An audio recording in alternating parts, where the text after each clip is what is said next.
سلام بر بچه ها، اومدیم با این ویدیو که چطوری بازی رانندگی در بزرگراه کارا ایکس رو بهتون یاد بدم چطوری مودش رو نصب کنید.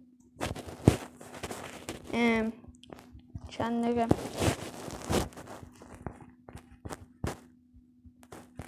خب بچه ها، برای این کار باید شما بیاید مثلا یا تو گوگل میخواید دانلودش کنید یا توی مایکت. الان میخوایم مثلا مایکت رو بذارم اینجا، یکیش تو مایکته یکیش توی گوگل. مثلا تو گوگل مثلا میزنید بازیش مثلا کارا ایکس مود شده. اینترنت هم خاموش.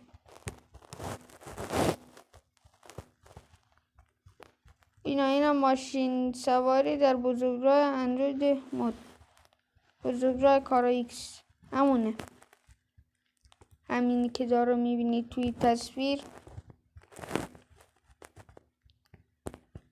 همین.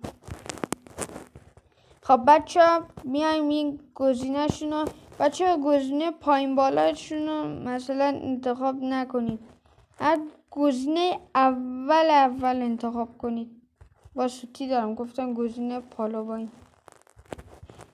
پایین بالا سوتی اولش. حالا بچه ها دانلود فایل نصبی اصلی بازی با لینک مستقیم. بچه اگه میخواید دانلود فایل نصبی اصلیشو دانلود کنید میتونید از همینجا دانلود کنیم. به دانلود فایل دیتا اصلی بازی با لینک مستقیم. اونایی که دیتا بلد نیستن نصب بکنن، خب دیگه بهترن از مایکت نصب کنن، از هم اصلیش هست هم مودش هست. دانلود فایل نصبی مود بازی بدون نیاز به دیتا.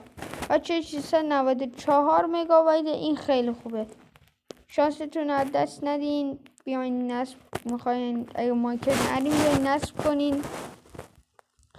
بچه یه راه دیگه است از مایکت که گفتم تو ویدیو.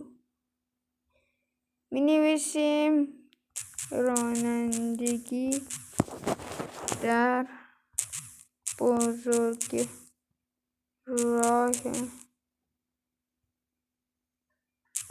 کارا ایکس.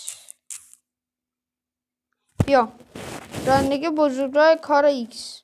خب بچه واسه مثلا دانلود کردن مود شما اگه بزنید مثلا کارا ایکس، خب بزنید کارا ایکس بدون مودش میاره. اگر اینجا سرچ کنید مود، همینطور که میبینید رانندگی بزرگراه کارا ایکس نسخه مودشه که من نسخه مودش رو دانلود کردم. بچه ها اگر میخواد برای نسخه اصلیش مثلا دانلود کنید، میای میزنید مثلا رانندگی در بزرگراه کارا ایکس، دیگه نمیخواد مود بزنید. بعد واسه اگه مودشو دارید، خب مودشو دارید مثلا میگه این بازی رو میتونید بروز رسانی کنید، بچه ها باید نسخه مودشو پاک کنید.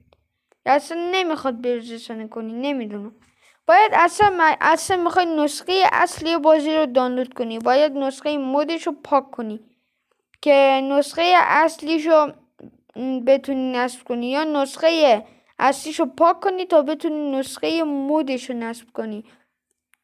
خب بچه ها اگر مثلا بخواین مثلا میخوایم بروز رسانی کنید توی نسخه مود اصلا نمیشه بروز رسانی کرد، باید نسخه اصلیش رو نصب بکنید. برای نسخه اصلیش اینجا حجمش 726 مگابایته، ولی توی نسخه مثلا مودش که خودتون دارو میبینید 694 مگابایته که شما تو این گزینه اول میبینید که اینجا هم زده 694 که خودتون داره میبینید. اینجا با اینجا هیچ فرقی نداره بچه. فعلا خدا نگهدار. لایک سابسکرایب یادتون نره. فعلا